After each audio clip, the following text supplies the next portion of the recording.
Hey guys, welcome back to Let's Play Final Fantasy X. Last time we defeated Seymour Flux, one of the more difficult boss fights in the game.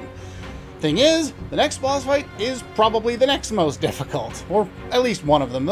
They do a really good job as you reach Gagazet of giving you tough boss after tough boss after tough boss to make things, I wouldn't say more challenging. It pretty much is just more challenging, but it also adds to that by, making it seem the closer that we get to the end of the game, the more difficult and the more things are going to stand in our way of us getting to the end and being able to take down Sin. Anyway, with that being said, I didn't really note it, but last time we picked up the Saturn Crest, which is for Kamari's weapon. That was the treasure chest we got there. And yeah, once you're ready, you can head in here. Here's a long cutscene coming. And some cinematics.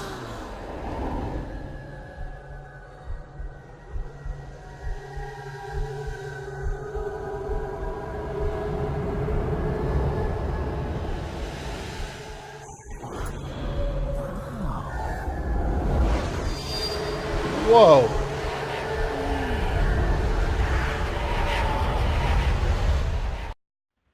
What are those? Those are faith. Oh. Crazy. There's a lot of them. A summoning. Someone is using these faith. Oh? Someone is drawing energy from all of them. This many? Who wields power on this scale? And what could they be calling? Hey, you know something, don't ya? Spill the beans. Look not to others for knowledge. This is your journey too. Uni might die, you know? No. Arman's right. Huh? We just don't want to This explain. is our... This is my story. This is everyone's story. What? He touched the faith and... Now what? Huh? Game? What exactly is going on here? I will apologize in advance if you hear any thumping or anything like that in the background. Oh. Yeah, my nephews are here, and they won't go away.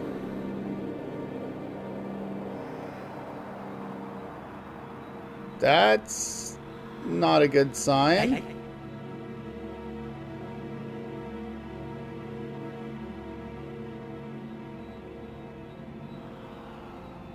We teleported and it looked like Tidus was dead or something? Huh. Well, they don't let you go into your menu. You don't get to go and do anything interesting. As far as I know, there's no little tidbits you can do anything with around here. There's no little Easter eggs unless it's like visual and I just haven't noticed it. But, there's Xanarkand. That's it. And if you don't recall from earlier flashbacks, this is the boat where Tidus grew up, where that was their little home.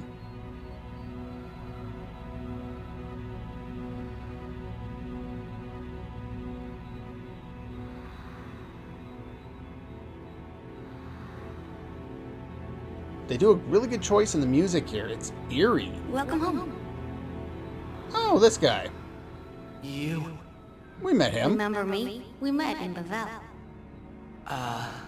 Yeah? But that wasn't the first time we met. No, I've it known wasn't. about you for a long time. A long, long time. I feel like I know you too. Where are we? Silly, don't recognize your own home? He's not too bright.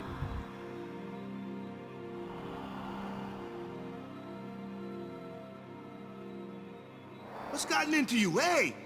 Oh? What's going on here? Wake up! Wake up!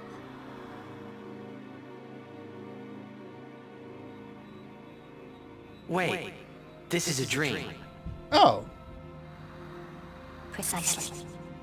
A dream? Are you crazy? I don't have time to be dreaming now. Such a weird You're way wrong. of doing it. It's just a weird It's line. not that you're dreaming. You are a dream. Dun, dun, dun. Wait a sec.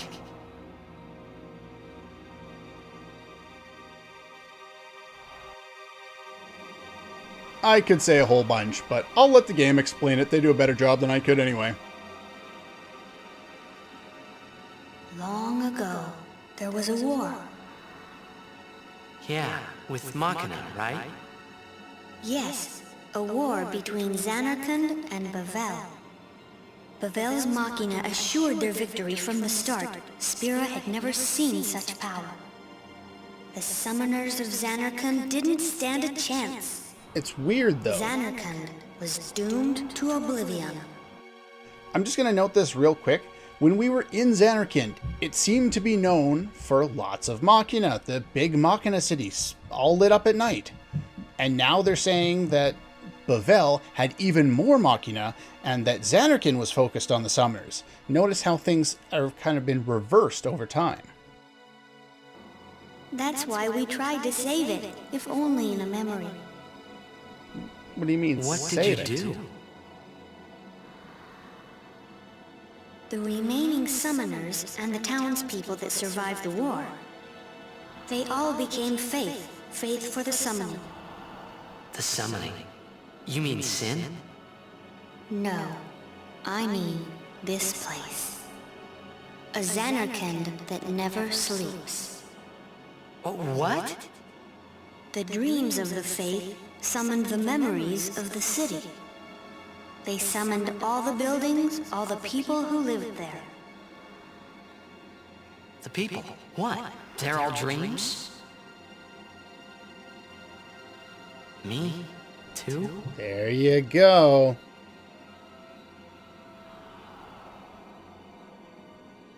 Yes, you're a dream of the faith. You, your father, your mother, everyone.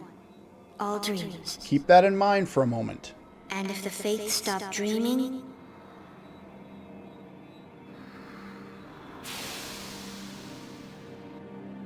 What happens if they stop dreaming?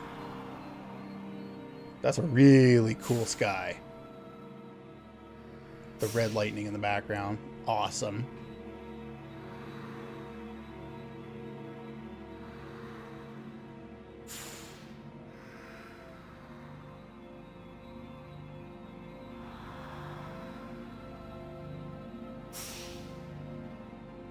No! So what if I'm a dream? I like being here. we've been dreaming so long. We're tired.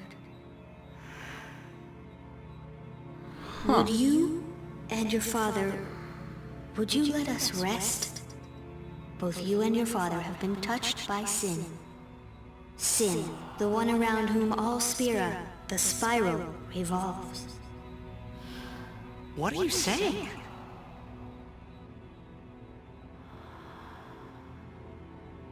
They didn't say it, but basically what they're saying is that if the faith You stopped two dreaming, are more than just dreams now.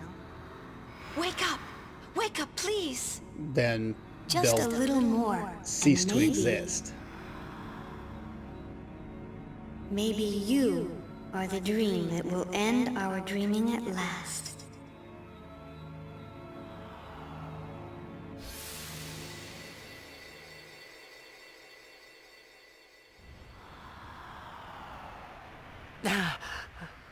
Are you all right? Oh, good morning. Oh, phew. Hey, we were so worried about you. You okay? I'm okay. What happened? Nothing. I blacked out. I was dreaming. You called me. And I woke up.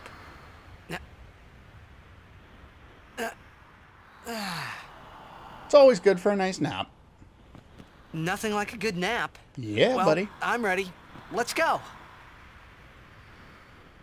Before we move on, you heard what they said. Tidus is a dream. Now, there's something else I could note about how things work that would be a little bit of a spoiler, but for now, I'm just going to pose a question. If Tidus and his family, his mother and his father, are all dreams of the faith, and if they stop dreaming, it's implied that they'll cease to exist. based on that, we know that Jecht is Sin. So why haven't they just tried stopping dreaming and hope that Sin will disappear? I'm not, like, there are other things in the plot that would suggest that this wouldn't work later on, but at this point, this is pretty much my thought process. Like, wait a minute, if we just do this, it's over. We win. Tidus is gone, but to be honest, I don't think anybody cares. Anyway, I just figured I'd note that out. I thought that was a really interesting point. There's no treasure around here, but it's a really cool looking area. I just wish that we actually got to do more here, because one and done, one screen, and it's over. Oh, I hate this place. Oh, hello. We've seen these guys, but they now show up in pairs. Okay, finish off with that battle. I will apologize again. It's not just children now. It's also my brother shooting pool in the next room. So we're going to finish this episode probably a little on the early side, just because it's too noisy. But I did want to at least get somewhere, maybe fight a couple more battles. So this guy is the Dark Flynn. You can learn White Wind from him. As you can see, he has all elemental damage, and he's strong against physical. Thank God we have armor break. Your pain shall be twofold. Okay, sure. And it actually does work in this case. You can also steal from them, get Star Curtains. They cast Reflect when used as an item in battle. I don't remember if he's susceptible to status effects, so we're just going to steal first. But once you've inflicted him with Armor Break, he's susceptible to normal attacks. You don't have to worry about him too much. The other thing you want to do in this fight, we'll bring in Riku to do it. Wow! Say, is that edible? Awesome line, Riku. I love it. He is susceptible to Silence. You can use Silence Grenade or Silence Buster on him, and he's pretty much a pushover at this point. Can't really do anything to you. Does he have Auto Reflect? No, he does not have Auto Reflect. It's somebody who looks like him later on in the game who has Auto Reflect. Gotcha. So Orin did something. I don't think Yuna stole, but we'll do that anyway. Alright, let's see. Are you susceptible to petrification? No. Yeah, but he can't do anything anymore. All he does is spells. And he's immune to instant death. Well, silence is more than enough to negate him from being able to do any damage, so... There we go. You need like 20,000 damage to overkill him, so you'll never be able to do that. Don't worry about it. Not and capture him at the same time. Should be good. Alright, so there's the save point. And here's 2 new enemies. Alright, so we have Grendel armored, and we have Arman. Stop making me miss. Let's see, what can I steal from you guys? You give me Musk, right? Yeah, you can get more Musk from him. You may want to customize Confuse Proof on an armor for an upcoming boss, but that's entirely up to you. I have ways around that, and I will show them off to you. Do just enough damage there. This guy will decide to go on a charging spree, and he's got decent enough HP that you probably don't want him doing that. He'll unleash like salvos of fire, hits all enemies or all allies, and I think it does close to 2,000 damage, so we don't want that. You can put him to sleep. That's one way of dealing with him. Sleeping powder. Other thing you can do, I think you can only steal high potions from them, or mega potions. That works too. Let's see, you do want to inflict armor break on them, but let's bring in Lulu first, and her spells won't interrupt. Oh, it was half. I thought it was 1.5. Never mind, that was the wrong spell to use. Let's use a lightning gem on him. Sure, why not?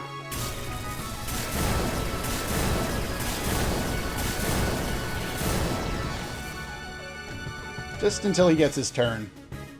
Can you get your turn? Thank you. Let's see. Orin to use Armor Break.